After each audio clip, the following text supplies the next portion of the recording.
Good evening, everyone. Thanks so much for joining us. For those of you who don't know, I'm Natasha Metcalf, the co-founder and chair of LDUK, and a warm welcome to tonight's session, which we're really excited to bring you. So now I'd like to introduce tonight's special guest. A huge warm welcome to Kristen Ellingson. Hi, Kristen, welcome. Kristen is a Minnesota-based Lyme Disease advocate, writer, and speaker.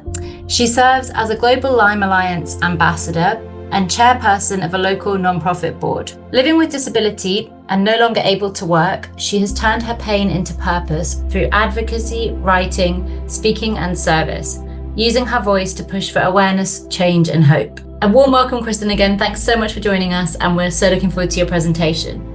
Over to you. Thank you so much. Welcome, everyone. I appreciate you guys joining. So living with Lyme disease, bringing strength, awareness, and hope. So talking about healthy habits, progress over perfection, small wins matter. And small wins can be, even just getting out of bed, running an errand, taking a shower. Those are small wins. It doesn't have to be anything extraordinary.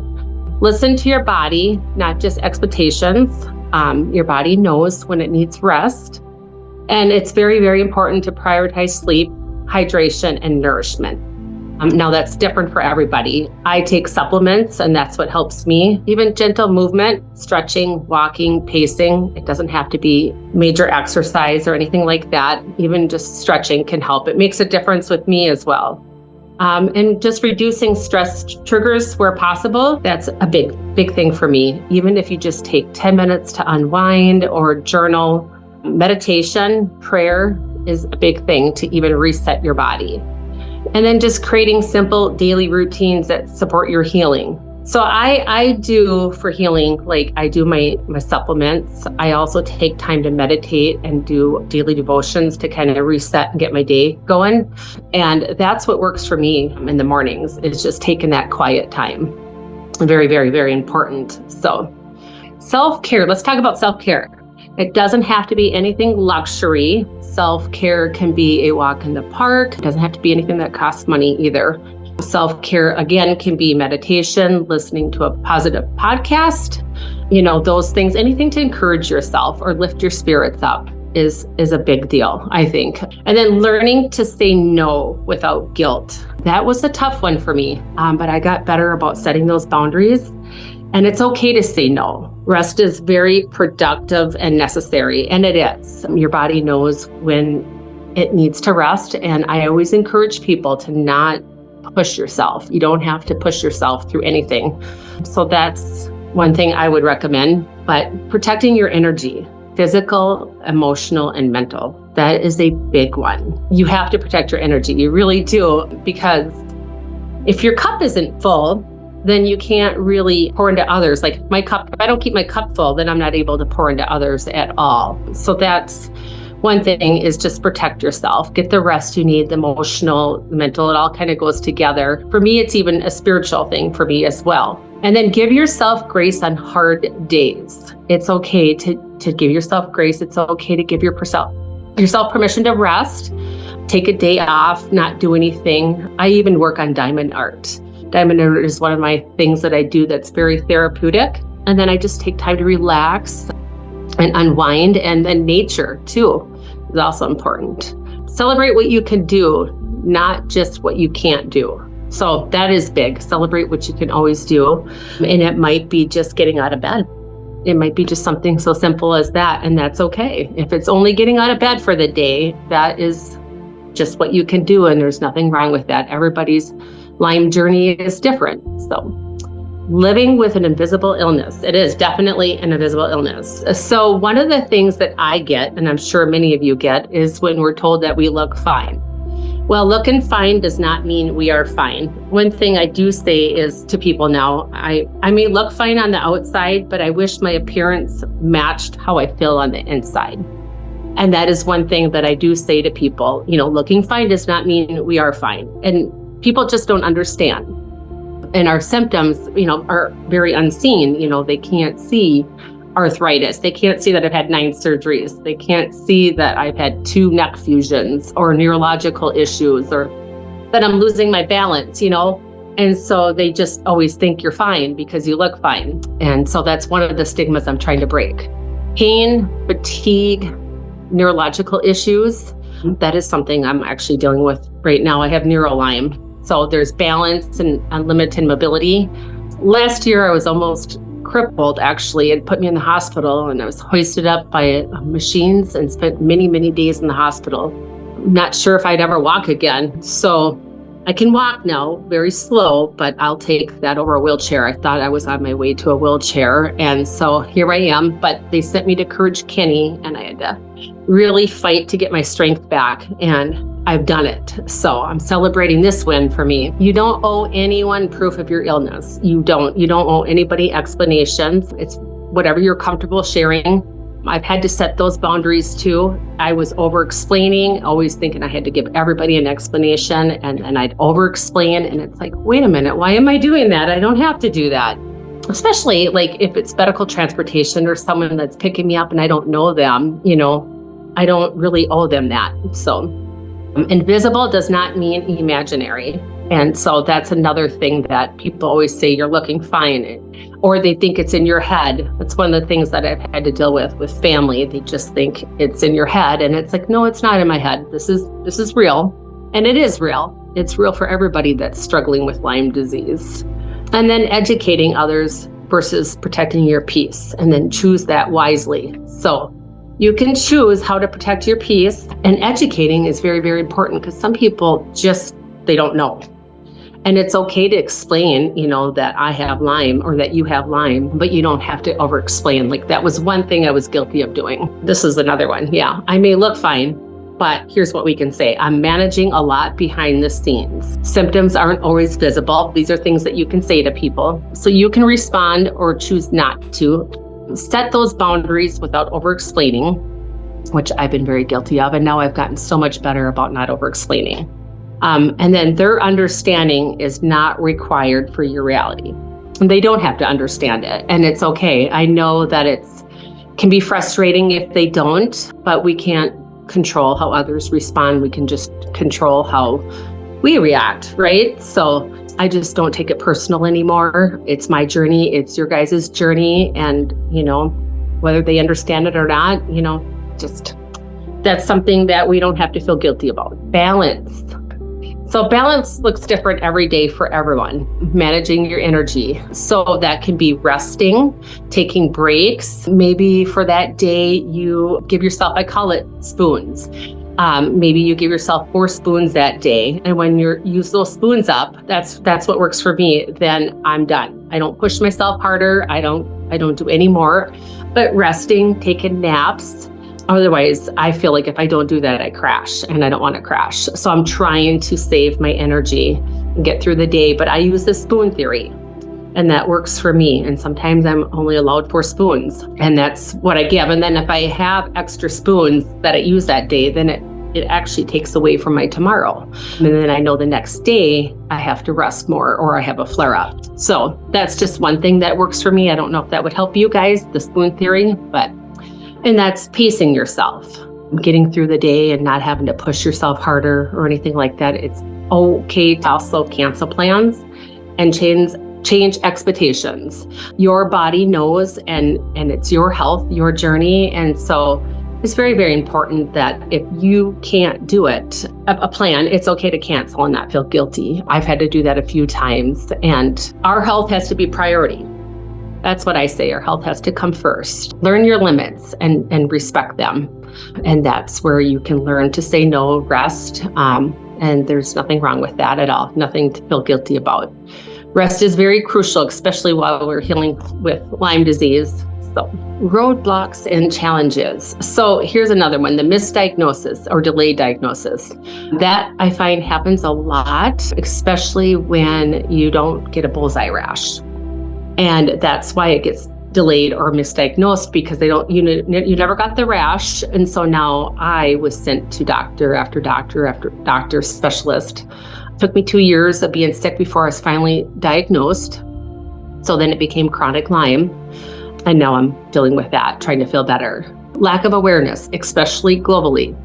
So now that's one thing I do is I spread awareness, education, mentoring. I love doing what I do. That's why I became a Global Lyme Alliance ambassador. I do advocacy days too, because I'm trying to raise not just awareness, but funds that insurance can be covered so that people can be seen for Lyme disease and not have to stay sick because they don't have the out-of-pocket money. And like you guys, limited access to Lyme literate doctors, like as in the UK, you guys don't have the providers like we do here in the States. So that makes it harder for you guys to get treatment. But I know that Global Lyme Alliance does have grants that people can apply for. I don't know if that's for the UK yet, but I can look into that. Then the financial strain from treatment. That's a big one, and it can be a big strain when you don't have the finances to get treatment, and some people have to stay sick. And so that's me right now. I'm actually going through a flare-up. So I'm working with a functional medicine doctor right now. That's helping me starting to feel better. And isolation and feeling misunderstood. It's a very isolating disease. I stay home a lot. I don't go out and do much right now. One, because of my balance and mobility issues. So if I do go, I have to use my scooter or a walker, and I'm only 49 years old. But, that's okay. There's no shame in it. There's nothing to feel embarrassed about. It is what it is. And, if I want to go do anything, then that's what I need. Mental health struggles. Yes, definitely. Comparison. I was comparing myself and where I was to where I'm at now. And that is not something that we should do because that really takes a toll. So I have found my support with a prayer minister. I found my support also with a counselor. I see a counselor, a Christian counselor as well. And that helps me so much to get through my week and my struggles. Okay, what am I doing wrong mindset? I get this a lot from people calling me from all over the world. Like, what are they doing wrong? And as I keep listening to them talk on the phone or Zoom or wherever we're talking, they're really hard on themselves. And I say, well, that's the first thing you're doing wrong. You don't have to be hard on yourself. That same grace that people give to others so freely, we should give to ourselves. We need to be kind to ourselves and love ourselves and give ourselves the same grace that we always give others. Because it is a complex illness. It very much is. Comparisons can be very harmful. Every journey is different. And we can't compare, and I have done that, and it's not good. All our journeys are different. Healing is not linear, and that's definitely not. Everybody's healing journey is different. And then focus on what supports your body. Focus on that, like I said, it's different for everybody, and some people choose supplements, some people choose herbs, both, working with your providers, whatever is best for you. And then give yourself credit for how far you've come. Always give yourself credit. And even a year ago, I was almost crippled. And, now I can walk. I don't walk fast. I walk very slow, but I can't beat myself up. I'm actually celebrating this win that I did 4 miles the other day. Even though it took me a long time, I still did 4 miles. It's taken me 3 years to do that. So you got to give yourself credit for how far you've come, no matter what it was for you. So inspiration and hope. So your story has purpose, even in the pain. And that's why I did what I did. And I'm doing what I'm doing is that I'm turning my pain into purpose. And you have that in you too, as well, that you're stronger than you think. Community matters. And so community is very, very important. And that's why I've connected with a lot of these support groups, even with yourselves and your group. And just to know that you're not alone. We have a community here, and the Lyme community is getting bigger and bigger and bigger. And I love that. I love seeing the awareness becoming more worldwide now. And advocacy creates change locally and globally. So I do that. I do advocacy days now with legislation, trying to get funding, trying to get insurance to cover for Lyme disease, because there's no coverage here for that in the US. Right now, everything's out of pocket, and I'm hoping that changes worldwide. There is always hope, even on the hardest days. I always find something to be grateful for. I always find something that I can express that gratitude, even when it is really a tough day. I always find something to be grateful for. And that's one thing I just really suggest too for you guys. Just one little thing that could make you so grateful for the day, even if it was just you took the time to talk on the phone with a friend, or you journaled that day, or somebody stopped by and visit. visited, and now you're really grateful for that unexpected visit. So that's what I would have to say. And the hardest days, when we have hard days, it's rough. Some days I don't even get out of bed, but I always try to push myself at least to get out of bed, even if I can't push myself with the rest of the day for that day, and that's okay. Mentorship and support, the importance of peer support. I also became a mentor, so I do mentorship. I know that Global Lyme Alliance has that on their page too. It's free mentorship, and it's worldwide. And there, it's just an extra support, right? There's always good to have extra supports. I know if you go to globallymealliance.org, there's lots of resources too to find free resources, free support. There might be mentors in your area, and it's free, and I really encourage that. They match somebody up in the database similar to your age, your co-infections, everything that is similar to what you're feeling. And they're all background checked. Everybody's vetted and background checked. So I always encourage that it's a free support for you guys. And then because it's always good to have someone who understands to make a difference, and then they can encourage you and just kind of be a friend and come alongside you. And like I said, you don't have to walk this path alone. That's why I always say reach out to your group supports, mentor, therapist, counselor, priest, pastor, whoever. It's always good to have someone. And support can be local or global. And that's what I love about Zoom. I've got this global connection now, and I love it. And I'm really glad that I got to do this and participate in this. And technology is wonderful for this reason. So and I do mentor people too. So that's an option. Awareness. So sharing your story helps others feel seen. And that's one thing I love to share is like one hope, one story at a time, could give somebody hope, can make them feel like, hey, I'm not alone, and that sometimes that's all it takes is to make someone even feel better, a little bit even better during the day. Raising awareness improves access to care. It does. And then there's opportunities to advocate, local and legislative. For me, I'm doing that now with advocacy days. There's certain days of the year that we do that, and we take our blocks and we just work with legislation in our area. And then there's someone that we know that goes to Washington. And hopefully that can change globally too for other countries like yourselves, because your voice matters, and it does. And you can reach people. That's one thing about technology with Zoom and email. And I love that. I love sharing my story, and I love knowing that I can make a difference and encourage others. So thank you. And then we'll move to the next. Just know that you're not alone. That is my email, lymevoicenow@gmail.com, because we are in this together. And I encourage anybody to reach out with questions. If you want any mentorship, I don't charge. I just want to help people as much as I can. But that's something that I can do and I'm willing to do. But I encourage anybody to reach out. That is that email. So, thank you. Fantastic. Thank you, Kristen. That was really informative. And you've given us so many ideas of how we can turn our pain into advocacy, speaking out, awareness. So really, really helpful. Just wondering, would you be open to sharing a little bit about your story? Sure, absolutely. So I got sick with Lyme disease, I figure about 5 years ago.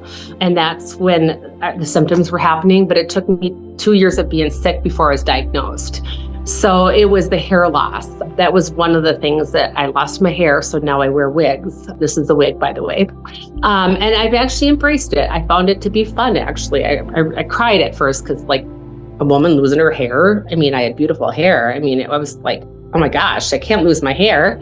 And I never realized how fun wigs are. I could change my style and my hair anytime. It's actually fun.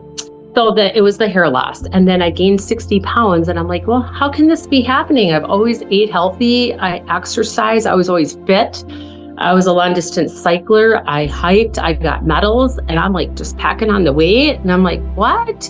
So those were my first two symptoms. And then as I was getting worse, it became, I could feel that the neurological symptoms were happening, the balance, the falling, the muscle aches, the pains, the joint pain is so bad. I had to go to the hospital, and then I had to get transferred to Minneapolis. And through all that, I've had about 9 surgeries now this past year and a half. 2 neck fusions. One of them was just not even a year ago. So I've been on my own healing journey. But if I hadn't gotten that neck fusion, I would have been for sure in a wheelchair. So many days home alone, recovering with no family support or anything. That really made it hard knowing that I had to come home alone and do this too. And so thank God for internet when I had no family support. So that was that. And then, I still kept losing my balance, and I still do. But like I said, I spend a lot of time in the hospital, and I was so determined not to end up in a wheelchair. I was like, no way, I can't let this happen. So last year they sent me to a Kenny, which is a very, very intense rehab, like where accident victims go. And I really had to fight every day with some tough physical therapy just to get my muscles and joints and my body working again, because I was like collapsing. As soon as I'd stand, I'd be down. My legs were like rubber. I'd just be on the ground. And so before I got help, I was crawling all over the floor because I couldn't stand. And so I got help, but they sent me to Minneapolis and so forth. And then through that, I ended up having to get a pain pump put in. And then I ended up with spinal leaks, which could have ended my life, So 2 spinal leaks, ER visits, back to Minneapolis for blood patches so that I could start feeling better. But very, very grateful that I have this pain pump. There's no blood-brain barrier impairments at all with that, so that I could live my life and function. Now, it doesn't give me 100% pain relief, but it's like 75%, and I'll take it. It's better than none. So that was that journey, and then coming home and having to heal from spinal leaks on top of it. So here I am, I'm thinking, okay, I can't work again. I'm disabled now. What am I going to do with myself? Because I'm not one to ever sit still either. So I decided to become ambassador for Global Lyme Alliance, and I'm reaching people worldwide. I'm making really good connections. And I never see myself as someone picking up a pen and writing or speaking. And here I am, and I'm like, this is amazing. I love this. And I just feel so good about giving back and sharing my story and giving hope and encouragement to anybody else, So, and neuro-Lyme is a real thing, but the co-infections that I got really had kept me actually sicker, I think. So the doctor had put me on antibiotics for 2 years. And then I was on malaria meds for 6 months, and I was not getting any better. And it was actually making me sicker. So I had to stop them. I just told the doctor, I can't keep taking these. I'm getting sicker and sicker and sicker and worse. So I stopped them, and now I'm trying to take some other avenues and so forth, and looking at maybe applying for a grant for myself to get treatment. Because, like many of you, we're probably all sick of being sick, right? And it's hard. And I just want to feel better too. So, and that's why I'm doing what I do, to hopefully get funding in the US so that treatment, we can be seen and get treated with insurance and not have to pay out of pocket. So that's kind of my journey. Yeah, it has tried to cripple me. And here I am now turning my pain into purpose. And I stopped being hard on myself, and I just reach out to my team and reach out to people like you guys. And I'm really grateful that you guys let me share so much. Thank you. Yeah, that's really appreciate you being so honest and candid. It's not easy to share our stories sometimes, and it's incredibly inspiring. And just sorry you went through so many surgeries as well. And it's a reminder of the knock-on effect of this illness and how it can affect every system in the body. So I'm sure many of us can relate to that, but thanks again so much. And I'd love to hear a bit more about your advocacy work and your mentoring programs. Are you able to kind of, share, if someone came to you, sort of what would that look like if you're taking somebody under your wing for the first time? Like, what sort of advice do you give, and how do you start people off on their kind of advocacy journey to advocate for themselves? I would say that I always come alongside them to, be a cheerleader for them and give them encouragement. And that is one thing. It's kind of like being a friend to them, but also being honest with them at the same time, not just telling somebody what they want to hear, but maybe what they need to hear. And it is being like their cheerleader in their corner. And we all need that. Even I need that. And that's why I have my support. But advocacy is a thing. And I really encourage you guys to, if you need mentorship, I can't guarantee you're going to have me because I'm in the States, but they do have that on the Global Lyme Alliance site. You just put in your area, your zip code, and then they match you with somebody. if somebody does, I'll still mentor somebody from the UK. It's free, totally free. I'm not going to charge. I don't charge, but I'm just trying to be a cheerleader for them in their corner. But I always keep it with female. That's my preference. And that's what they do in the Global Lyme Alliance site as well. They match you up with the same sex, the same age range, the same co-infections, the same symptoms. Well, thank you everyone so much. Really, really appreciate it. And we will share the slides and the presentation section soon.